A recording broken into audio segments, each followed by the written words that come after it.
मैं पवन कुमार, ड्राइवर अधिकारी ग्रुप से।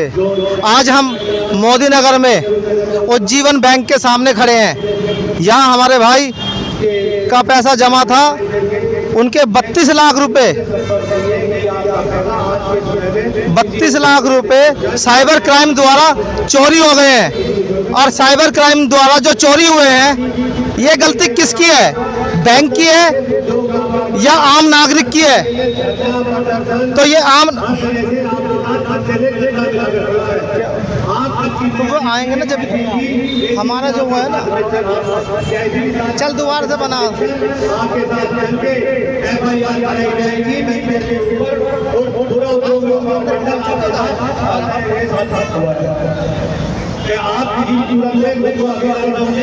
और दूसरी बात ये है कि देखिए, राजनीति वाली बात बताई, ये हमारे शहर में किसी व्यक्ति के साथ हो सकता है, इसमें किसी भी तरह की राजनीति की कोई जरूरत नहीं है। अगर शहर में किसी भी व्यक्ति के साथ कुछ गलत होता है, पूरा शहर, पूरा उत्तर प्रदेश उस व्यक्ति के साथ होने नहीं दिया जाएगा। सभी लोग आपके साथ खड़े हैं। आप किसी भी तरह से ये ना समझें कि आप अकेले हैं या कोई राजनीतिक दल आपके साथ दिया है, कोई व्यक्ति आपके साथ सपोर्ट नहीं है। ये इंसानियत वाली बात है, हर व्यक्ति आपके साथ होगा। और आप कल की तैयारी कीजिए। मैनेजर पे, इसके कर्मचारियों में जब तक मुकदमा दर्ज नहीं होगा, इन लोगों के कान पे सुनी रहेगी, इनका इलाज पूरी तरह भर दिया जाएगा। मेरा ये कहना है, आप सिर्फ तैयारी करो, इनका ऐसा इलाज कर देंगे, ये बैंक यहाँ से जाएगा, आपका चेक दे के जाएगा। ठीक है भाई साहब, बिल्कुल खुल गए डॉक्टर साहब। हर व्यक्ति, शहर का हर व्यक्ति आपके साथ कंधे से कंधा मिला के खड़ा हुआ है। इस परेशानी में पूरा शहर आपके साथ है। बहुत बहुत धन्यवाद। उत्तर प्रदेश उद्योग मंडल आपका पूर्ण समर्थन करता है आपके धरने का। सर 2 मिनट, कुछ सवाल थे मेरे। मैं ड्राइवर अधिकारी ग्रुप से पवन कुमार। आज हम मोदी नगर में खड़े हैं। मोदी नगर में उज्जीवन बैंक है और यहाँ हमारे भाई के 32 लाख रुपए चोरी हो गए हैं, जबकि ये बताया जाता है साइबर क्राइम द्वारा हुए हैं। अब इसका जिम्मेवार बैंक है या साइबर क्राइम है? मगर कुल मिलाकर ये जो पैसे चोरी हुए हैं, ये एक आम नागरिक के चोरी हुए हैं। अब इसको बैंक किस तरीके से लौटाएगा, किस तरीके से इस पर कार्रवाई होनी चाहिए, क्योंकि आम आदमी का पैसा अगर इस तरीके से चोरी होएगा तो फिर आम आदमी किस तरीके से घाटे में चला जाएगा। वो पहले से ही घाटे में, इसलिए हम कुछ भाइयों से जानकारी लेंगे। आप इस बारे में क्या बताना चाहोगे, किस तरीके से यहाँ से पैसा निकाला जाएगा? देखिए, मैं इतना कहना चाहता हूँ कि आम आदमी का जो भरोसा है, वो भरोसा अपने एक बार को बस मेरे सगे भाई पे भी नहीं करता, अपने बैंक पे भरोसा करता है। और बैंक में यदि आदमी पैसा जमा कर रहा है अपना, और इसीलिए करता है कि जब उसको ज़रूरत होगी एट ए टाइम उसे पैसा बैंक से मिल जाएगा। और ये बिना बैंक मैनेजर की बिना साठ गांठ के इस तरह से आज के समय में साइबर फ्रॉड होना बिल्कुल मुमकिन नहीं है। यदि बैंक में भी हम लोग सुरक्षित नहीं है अपने पैसों को लेकर, तो हम कहीं पर भी पैसों को लेकर कोई सुरक्षित नहीं है। और बैंक को निश्चय ही बैंक मैनेजर के खिलाफ मुकदमा दायर होना चाहिए और बैंक को निश्चय ही इनका कैश वापस करना पड़ेगा।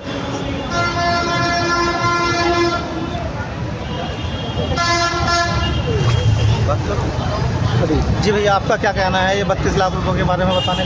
मैं अमित गोयल हूँ, यहाँ उत्तर प्रदेश उद्योग व्यापार मंडल मोदी नगर का अध्यक्ष हूँ। हाँ जी।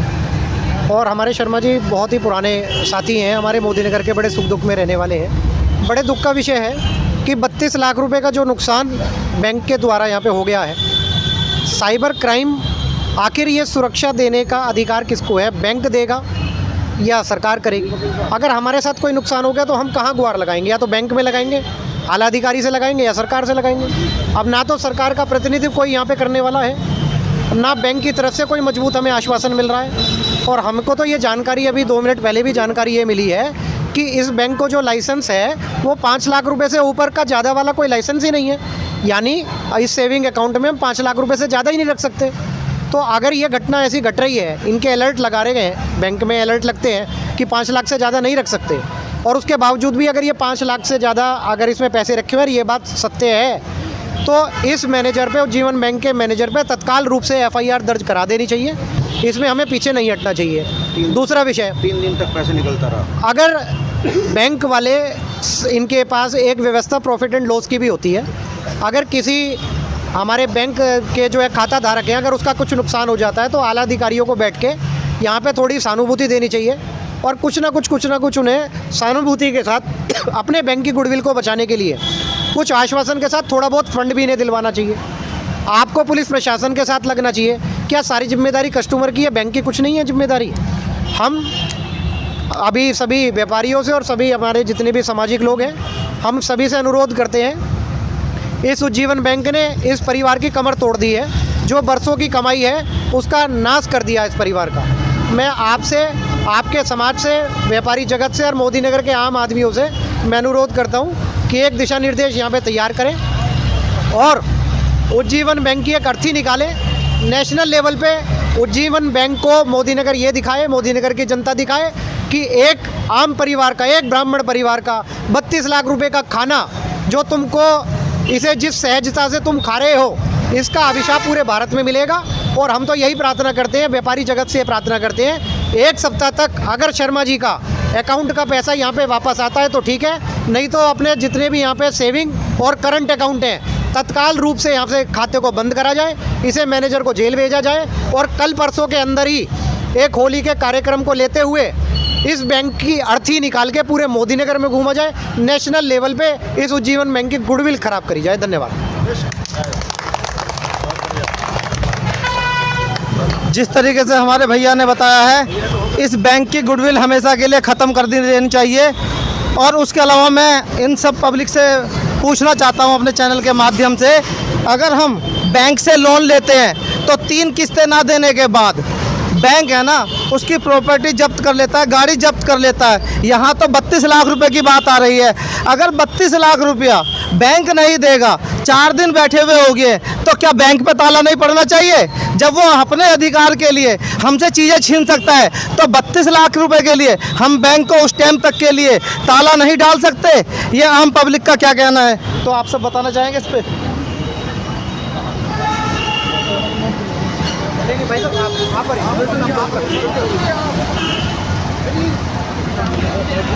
ना कोई बात नहीं, बैठ के बता दो, कोई बात नहीं, जैसे आपकी सुविधा है वैसे बता दो। सबसे पहले पत्रकार महोदय आपको बहुत बहुत धन्यवाद, और वो इसलिए कि आरबीआई की गाइडेंस ये है कि अगर कोई सब्सक्राइबर बैंक का कोई धन विड्रॉल करता है, चाहे चेक या डिमांड ड्राफ्ट के द्वारा या अन्य किसी भी तरीके से, तो उसकी सूचना उसको दी जाती है जिसका खाता होता है, जो उसे जारी करता है। ऐसा इन्होंने नहीं किया। और जब हमने पूछा बैंक के अधिकारियों से, तो वो कोई संतोषजनक जवाब नहीं दे पाए। और हमारी रिपोर्ट भी 3 दिन बाद साइबर क्राइम गाजियाबाद द्वारा लिखी गई। इन सब बातों के आधार पर ये निश्चित हो गया है कि ये साइबर क्राइम अपराधी और पुलिस के, इसके बैंक के अधिकारियों कर्मचारी की मिली भगत से ये रुपया निकाला गया। जब इस बात का पता लगा, जब सारे के सारे पैसे 40 ट्रांजैक्शन के द्वारा 32 लाख रुपए निकाल लिए गए, तब बैंक का मैनेजर फ़ोन करता है डॉक्टर एस.टी. शर्मा। कितने ट्रांजैक्शन हुई है इसमें? 40 लगभग। नहीं, कितनी बार में पैसा निकाला गया? 40 ट्रांजैक्शन। 40 ट्रांजैक्शन हुई थी? हाँ, ये लगभग 40 ट्रांजैक्शन हुई। इसमें एफडी भी तोड़ ली गई है, पर तब भी बैंक को कुछ नहीं पता लग रहा, और बैंक ने कोई मैं बार कहता हूँ, जलेबी की रखवाली कुतिया, ये छोटे छोटे बैंक, ये गरीब लोगों को किसी न किसी बहाने से पैसे जमा करवा के बहुत से लोग तो भाग जाते हैं। एक मिसाल नहीं है, लेकिन सबसे ज़्यादा विश्वास बैंक पर किया जाता है। बैंक पे विश्वास किया शर्मा जी ने, लेकिन हुआ क्या? अब इसीलिए यहाँ धरने पे बैठे हैं कि हमारा रुपया वापस जो है दिया जाए, जो हमने जमा किया है। इसीलिए धरना जारी है, 4था दिन।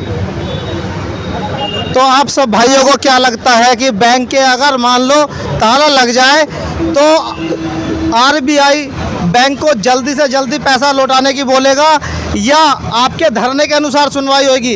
हमारे चैनल के माध्यम से हम ये बोलना चाहते हैं, अगर बैंक को कुछ टाइम के लिए भी बंद कर दिया तो सारे बैंकों में हड़बड़ी मच जाएगी और ये पैसा ये खुद ढूंढने की जिम्मेवारी लेंगे।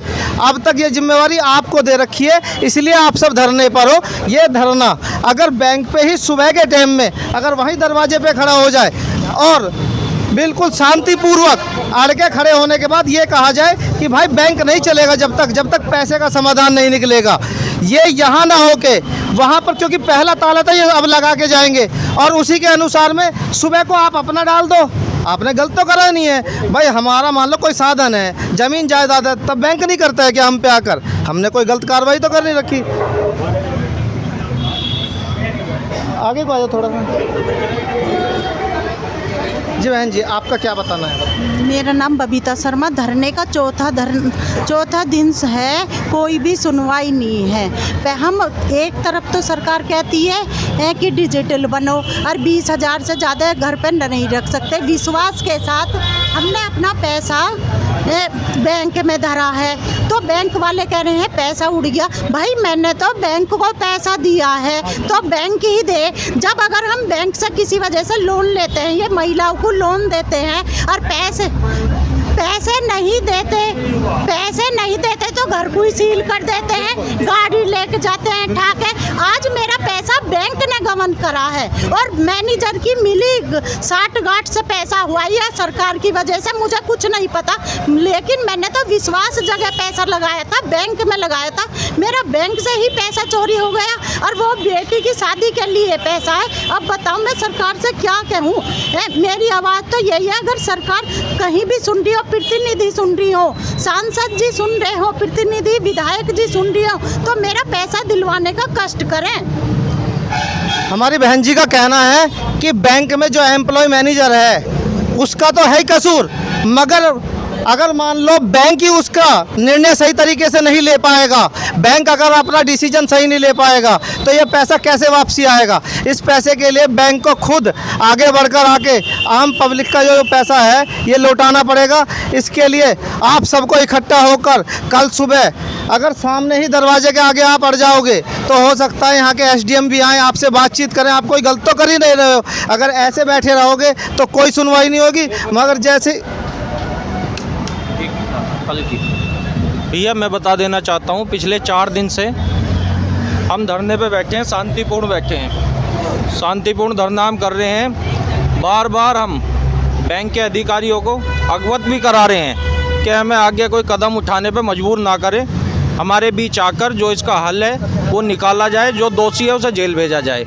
लेकिन इनके कान पे कोई जूं नहीं हिल रही है। इसलिए मैं आगे की आपको जो है जो हम सोच रहे हैं वो हम शाम के टाइम अपने सभी मित्रों के साथ बैठ कर आगे की रणनीति बनाएंगे।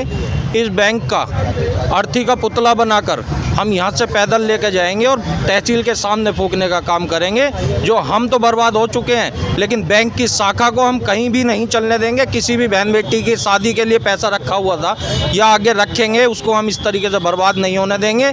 आगे चलकर हमारा पैसा जो मिलेगा वो तो जैसे हम इस टाइम बर्बाद हो चुके हैं, जैसा मिलेगा हम निकालेंगे। लेकिन आगे के लिए हम किसी बहन बेटी का पैसा इस तरीके से इस छोटे बैंक में जिसमें 5,000 तक की क्षमता है, वो बेमतलब की इतना पैसा 32 लाख 40 लाख रुपए क्यों रख रहा है?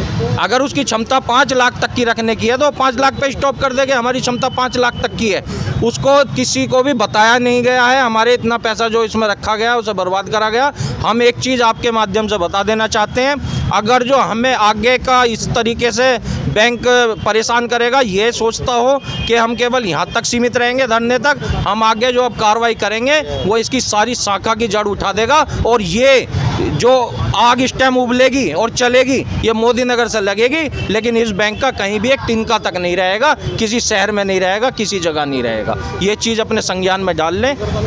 और आगे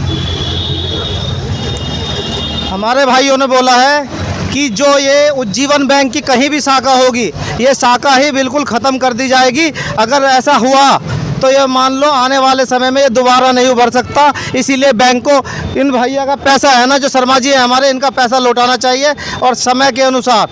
जय हिंद, जय भारत।